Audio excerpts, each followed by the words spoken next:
শুভ সকাল বন্ধুরা, তোমরা সকলে কেমন আছো? আশা করছি সকলে ভালো আছো, সুস্থ আছো। এই যে ঠাকুরের জন্য ঠাকুরতলায় দিতে এসেছি এখন প্রসাদ।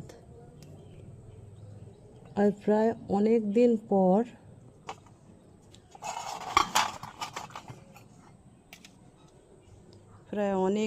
পর দেখাচ্ছি। আর খুকু এই নয়নতারা গাছের ডালগুলো ছেঁটেছিল, সেই জন্য দেখুন একটু গোল টাইপের ঝাঁকড়া হয়ে গাছটা খুব সুন্দর হয়েছে। আর অনেকগুলো ফুল দিচ্ছে, প্রায় প্রত্যেক দিনই গাছটা অনেকগুলো করেই ফুল ফোটে। আর আমি অনেক দিন পর,